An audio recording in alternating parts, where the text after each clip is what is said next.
मैं संजय कुमार, आपका commerce teacher. 11th का अपना फंडामेंटल अकाउंटिंग एजम्पशंस पे हम लोग काम कर रहे थे बेटा। हमने प्रिंसिपल कल पढ़ लिया है और आज मैं अकाउंटिंग एजम्पशंस आपको बताने जा रहा हूँ।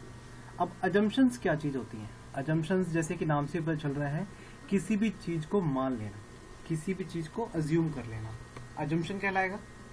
तो वही अकाउंट्स के अंदर भी कुछ एजम्पशंस ली जाती है। जैसे कि सबसे पहला एजम्पशंस क्या है बेटा कि गोइंग कंसर्न अजम्पशन। अब गोइंग कंसर्न अजम्पशन क्या कहता है? गोइंग कंसर्न अजम्पशन का मतलब है कि लगातार चलने वाली अजम्पशन ली जाती है।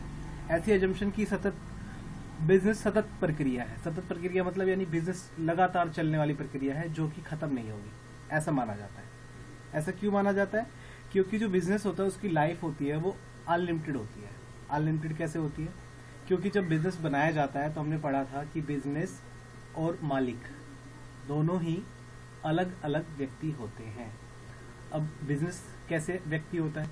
हमने पढ़ा था कि बिजनेस को जब रजिस्टर्ड करा लेते हैं तो in the I of law, कानून की नज़र में उसका एक अस्तित्व होता है। ठीक है, तो इसी तरीके से बिजनेस एक व्यक्ति बन जाता है। और ये मान के चलते हैं कि ऑनर अगर नहीं भी रहता, अगर ऑनर को आने वाले समय में कुछ हो जाता है या फिर ऑनर बिजनेस छोड़ के चला भी जाता है तो उसको चलाने के लिए जो दूसरे उत्तराधिकारी होंगे, उसके जो भी उसके एग्जीक्यूटर होंगे वो उसको चलाएंगे। तो बिजनेस में ये मान के चलाता जाता है कि बिजनेस लगातार चलने वाली प्रक्रिया है जो कि खत्म नहीं होगी। यही सब मान के अकाउंट्स में सभी रिकॉर्ड्स को रखा जाता है, सभी एंट्रीज को किया जाता है। ठीक है, तो जैसे कि सबसे पहला क्या है, मैं आपको इसका डेफिनेशन जो इन्होंने दिया हो वो आपको पढ़ के बता देता हूँ। This concept assumes that an enterprise has an infinite life or existence। ये मान के चला जाता है कि जो बिजनेस है उनकी जो लाइफ है इनफाइनाइट है, जिसको कुछ पता नहीं क्या कब तक बिजनेस चलेगा, उसकी लाइफ क्या है, इनफाइनाइट है। और ये अज्यूम किया जाता है, it is assume that the business does not have an intention or liquidate or to scale down its operation significantly. तो ये मान के चला जाता है कि बिजनेस अभी हाल फिलहाल में बंद होने वाला नहीं है और इसकी लाइफ क्या है, असीमित है। ठीक है, हमेशा चलने वाला है। इसके बाद में कह रहा है कि कुछ फीचर्स जो एंट्रीज की जाती है उसके बारे में कैसे ध्यान रखा जाता है वो भी बताता हूँ। कह रहा है making distinction between capital expenditure और रेवेन्यू एक्सपेंडिचर। और कैपिटल एक्सपेंडिचर, रेवेन्यू एक्सपेंडिचर क्या होता है, सबसे पहले ये समझ लेते हैं। कैपिटल एक्सपेंडिचर वो चीजें होती हैं जो एसेट्स खरीदने के लिए एक्सपेंस किए जाते हैं। जैसे बिल्डिंग खरीदनी है, मशीनरी खरीदनी है, प्लांट खरीदना है। ठीक है, तो ये जो हैवी एक्सपेंसेस किए जाते हैं जिनका बेनिफिट एक साल से ज्यादा मिलता है उसे कहते हैं कैपिटल एक्सपेंडिचर। और रेवेन्यू एक्सपेंडिचर कौन से होते हैं? ऐसे खर्चे जो सिर्फ बिजनेस को रन करने के लिए किए जाते हैं, जो बिजनेस को जिसका पर्पज ही होता है कि बिजनेस को रन करेंगे और उनका जो बेनिफिट है वो बार बार नहीं मिलता। जैसे कि इलेक्ट्रिसिटी बिल का अगर हम एग्जाम्पल लें तो इलेक्ट्रिसिटी बिल का एक बार बिल भर देने के बाद दोबारा से बिल आता है, तो एक रेवेन्यू एक्सपेंडिचर का एग्जाम्पल है। इसके साथ ही जब हम सेल करने के लिए, जैसे हम लैपटॉप बनाने का एक बिजनेस खोलते हैं तो लैपटॉप बनाने के लिए जो भी मटेरियल खरीदना है वो सब क्या है, रेवेन्यू एक्सपेंडिचर का पार्ट होता है। और उससे रिलेटेड हम जो भी इंजीनियर उनको सैलरी देना है, किसी मजदूर को वेजेस देनी है, तो सब किस चीज का पार्ट है, रेवेन्यू एक्सपेंडिचर का पार्ट है। तो इसमें भी क्या किया जाता है, यही मानकर कि बिजनेस हमेशा लगातार चलने वाला है तो कैपिटल एक्सपेंडिचर को अलग किया जाता है, रेवेन्यू एक्सपेंडिचर को अलग किया जाता है। क्योंकि कैपिटल एक्सपेंडिचर जो होती हैं हमारी एसेट्स का पार्ट होती हैं, जबकि रेवेन्यू एक्सपेंडिचर हमारा ऐसा डेली बेसिस या जो कि एनुअली बेसिस खर्चा होता है। Classification of assets. अब एसेट्स का और लायबिलिटीज का भी क्लासिफिकेशन किया जाता है। ठीक है, अब एसेट्स में भी दो टाइप की होंगी। जैसे आपको मैंने बताया कैपिटल एक्सपेंडिचर, तो बिजनेस की जो एसेट्स एक साल जिसकी लाइफ होगी वो तो करंट एसेट्स में आ जाती है, और वो एसेट्स जिसकी लाइफ मोर देन 1 ईयर होती है वो आपकी फिक्स एसेट्स में आ जाती है, उसको नॉन करंट एसेट्स बोल देते हैं। ऐसे ही लायबिलिटीज होती हैं, जो बैंक से लोन लिया जाता है वो हमारी एक तरह से करंट लायबिलिटीज हो जाती है। अगर ऐसा कोई लोन है जो 1 साल के अंदर पे करना है तो हमारी करंट लायबिलिटीज के अंदर है। अगर मोर देन 1 ईयर के अंदर हमें पे करना है तो वो नॉन करंट लायबिलिटीज है। तो ये मान के इसीलिए उनको सेग्रीफाइड किया जाता है कि जो फिक्स लायबिलिटीज है उनको अलग रखा जाए, जो फिक्स एसेट्स है उनको अलग रखा जाए, जो नॉन करंट एसेट्स है उनको अलग रखा जाए। सॉरी, जो नॉन करंट और फिक्स एसेट दोनों एक ही बात होती है, और जो करंट एसेट्स है उनको अलग रखा जाए। ठीक है, तो इसके बाद तीसरा पॉइंट कहता है providing depreciation charge on fix assets and appearance in the balance sheet. अब जो फिक्स एसेट्स होती है उनके ऊपर डेप्रिसिएशन भी लगता है। अब डेप्रिसिएशन क्या होता है, जो किसी भी एसेट्स की वैल्यू को यूज करते हैं, धीरे धीरे उसमें कुछ ना कुछ तो कमी आती है ना। जैसे हम एक कार खरीद लें, अगर हमने 5 लाख की कार खरीदी तो उसको यूज करेंगे, अगले साल उसकी कीमत 4 लाख रह जाएगी, फिर इसके बाद उसकी 3 लाख रह जाएगी। तो ऐसे धीरे धीरे जो वैल्यू में कमी आती है उसको, उस अमाउंट को डेप्रिसिएशन बोलते हैं। तो उस डेप्रिसिएशन को माइनस करके भी हम लोग दिखाते रहते हैं, यही मान के कि बिजनेस गोइंग कंसर्न अजम्पशन है। ठीक है, मैंने आपको एक फर्स्ट पॉइंट समझाया, और फर्स्ट पॉइंट का ये फोर्थ पॉइंट क्या कहता है बेटा, it may be noted that if there are good reason to believe that the business or some part of it's going to be liquidate or that it will cease to operate within a year or two, then the resource could be reported at their current values। अगर आपको पता चल जाए कि किसी तरीके से कि कुछ चीजें बिजनेस की बंद होने वाली हैं, या कोई चीजें हैं ऐसी जिनको बिजनेस बंद करना चाहता है, बिजनेस ही शट डाउन होने वाला है, तो उस केस में जो भी एसेट्स होंगी लिक्विडेट होने वाली होंगी उनको रिपोर्ट किया जाता है। अब कंसिस्टेंसी अजम्पशंस क्या होते हैं? कंसिस्टेंसी अजम्पशंस बताती हैं कि अकाउंट्स में जो भी आप ट्रांजेक्शन रिकॉर्ड करते हैं, उनको जो रिकॉर्ड करने का मेथड है वो हमेशा आपको एक जैसा ही रखना चाहिए, बार बार उसमें चेंजेस नहीं लाने चाहिए। लेकिन बार बार चेंजेस नहीं लाने का मतलब ये नहीं है कि कभी भी चेंजेस नहीं लाने, जब जरूरत पड़े अकॉर्डिंग टू लॉ आप उसमें चेंजेस ला सकते हैं। ठीक है, जैसे कि सबसे पहला पॉइंट कह रहा है, according to this assumption accounting practice once selected and adopted should be applied consistently year after year, यानी कि 1 साल के बाद दूसरे साल, तीसरे साल, चौथे साल, 5वें साल, जो एक बार अकाउंटिंग मेथड आपने फॉलो कर लिया उसको कंटिन्यू मेथड पे रखना चाहिए आपको। This will ensure A meaningful study of performance of business for a number of year. तो इससे क्या होगा, आपकी जो कंपनी की परफॉर्मेंस है उसको मेजर करने में कभी भी कोई प्रॉब्लम नहीं आएगी। Consistency assumption does not mean that particular practice once adopted can not be change. इसका मतलब ये नहीं है कि कोई आपने अजम्पशंस ले ली है तो उसको प्रैक्टिस को कभी चेंज नहीं किया जा सकता। ठीक है, इस चीज का ध्यान रखना है आपको। इसके बाद में एक्रूअल अजम्पशंस क्या होती हैं? एक्रूअल क्या होता है बेटा, सबसे पहले एक्रूअल की बात को समझते हैं। एक्रूअल किसे कहते हैं?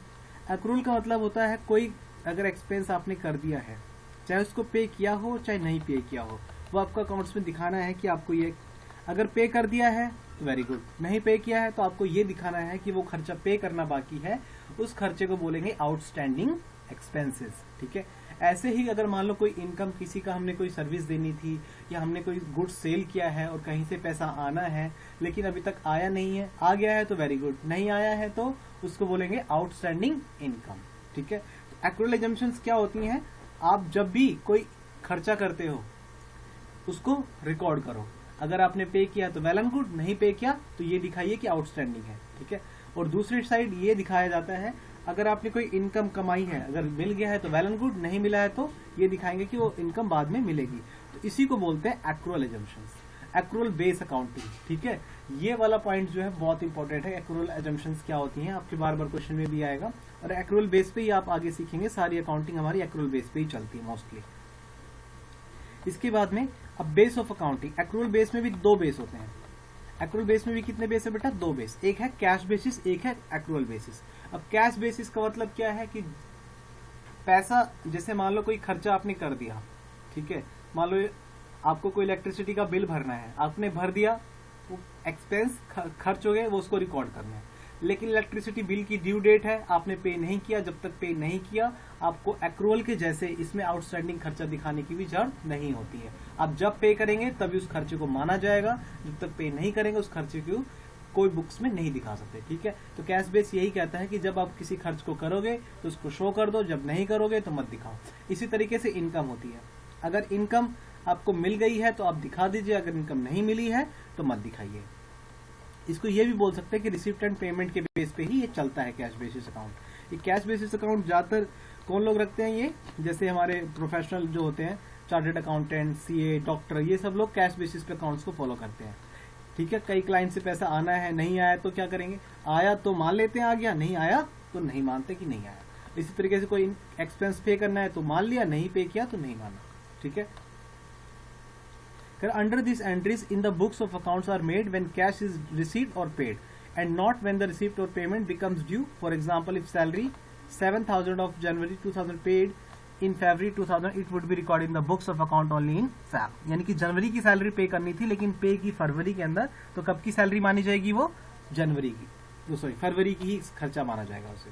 और एक्रूअल बेस मैंने आपको बता ही दिया, जब तक आपको कोई भी एक्सपेंस करना है, आपने पे कर दिया, वेल एंड गुड। नहीं पे किया तो जब आप पे करेंगे तब आप पे कर देना, लेकिन अभी आपको दिखाना पड़ेगा, आउटस्टैंडिंग एक्सपेंस के नाम पे दिखाना पड़ेगा। ऐसे ही कोई इनकम आपको मिलनी थी, मिल गई तो वेल एंड गुड, नहीं मिली तो आपको जब मिलेगी तब दिखा देना, लेकिन अभी आपको तो ये दिखाना ही पड़ेगा कि आउटस्टैंडिंग इनकम, ठीक है। उसकी अकाउंटिंग कैसे होती है, आप लोगों को कंफ्यूजन हो रही होगी, हम आगे ये सब चीजें भी सीखेंगे। Under this however revenue and cost are recognized in the period which they are occur rather when they are paid, ठीक है। जब भी खर्चों को पहचान लिया जाता है और रिवेन्यूज को पहचान लिया जब वो होती हैं, ठीक है। ऐसा नहीं होता कि जब वो मिलेंगी या फिर जब पे करेंगे तब पहचानी जाएगी, उससे पहले ही पहचान ली जाती है। It means it record the effect of transaction is taken into book in when they are earn rather than in the period which cash is actually received और पेड। वही बात जो मैंने आपको बताई कि कैश जब मिलेगा या जब हम पे करेंगे वो तो आपको दिखाना ही दिखाना है, लेकिन उससे पहले आपको खर्चे जो आउटस्टैंडिंग है वो दिखाने हैं और जो इनकम आउटस्टैंडिंग है वो दिखाने हैं, ठीक है। अब इस पे हमने देखते हैं different between accrual base of accounting and cash base accounting. हमने ऊपर पढ़ ही लिया कि कैश जब मिलेगा तब दिखाना है, और एक्रूअल तब चाहे आपने खर्चा किया हो चाहे नहीं किया हो। अगर आपने कोई खर्चा कर दिया है, चाहे पे किया हो चाहे नहीं किया हो, आपको वो रिकॉर्ड करना पड़ेगा। तो सबसे पहले देख लेते हैं एक्रूअल बेस अकाउंटिंग क्या कहता है बेटा। कहता है एक्रूअल बेस ऑफ अकाउंटिंग कहता है both cash and credit transaction are recorded. Cash base में सिर्फ ओनली कैश ट्रांजेक्शन रिकॉर्ड की जाती है, सबसे बड़ी बात तो ये है। इसके बाद में दूसरा पॉइंट क्या कहता है बेटा, प्रॉफिट और लॉस। कह रहा प्रॉफिट और loss is ascertain correctly due to complete record of transaction. Profit और लॉस जो हमारे को बिजनेस का प्रॉफिट और लॉस कैलकुलेट करना है, वो एक्रूअल बेस्ड जो अकाउंटिंग होती है उसमें आपको प्रॉफिट और लॉस हमेशा करेक्ट दिखाई देगा, क्योंकि आपने कोई खर्चा पे नहीं किया है तो भी उसके अंदर रिकॉर्ड हो गया है। अगर आपको कोई इनकम नहीं मिली है और मिलनी चाहिए तो वो भी उसके अंदर रिकॉर्ड हो गई। तो इसका मतलब प्रॉफिट जो उस पीरियड के हैं और जो खर्चे उस पीरियड के उसके अंदर रिकॉर्ड कर लिए जाते हैं। लेकिन कैश बेसिस में आपको जो करेक्ट प्रॉफिट और लॉस है वो नहीं दिखाया जाता, उसमें पता ही नहीं चलता। इसके बाद डिस्टिंक्शन बिटवीन कैपिटल रेवेन्यू। कर this method is makes distinction between capital और रेवेन्यू आइटम्स। अब मैंने आपको बताया था कैपिटल आइटम कौन सी होती है, जिसके ऊपर बड़ा खर्चा किया जाता है, जो इसका बेनिफिट मोर देन 1 ईयर होता है, और रेवेन्यू आइटम्स कौन सी होती है, जिनका benefit during the year use हो जाता है। इसके बाद कैश में क्या कह रहा है, this method does not make a distinction between capital and revenue. Cash base में कुछ अलग से शो नहीं करते कौन सा कैपिटल है कौन सा रेवेन्यू है। लीगल पोजीशन, जो एक्रूअल बेस अकाउंटिंग है उसको कंपनीज एक्ट के अकॉर्डिंग मान्यता मिली हुई है, उसको रिकॉग्नाइज किया हुआ है। लेकिन जो कैश बेसिस अकाउंटिंग है उसको रिकॉग्नाइज नहीं किया गया हुआ है, ठीक है बेटा। कल मैं आपको अकाउंटिंग स्टैंडर्ड के बारे में पढ़ाऊंगा। तो आज के लिए मैंने इतना आपको कराया है, मैं उम्मीद करता हूँ कि आपको ये सब कुछ समझ में आएगा। तो आप ये सारी चीजें अब देखेंगे, एक बार ये अकाउंटिंग एजम्पशंस देखेंगे, प्रिंसिपल सारे पढ़ेंगे इसके, और नेक्स्ट क्लास के लिए रेडी हो जाइए आप। Thanks for today, thanks for watching.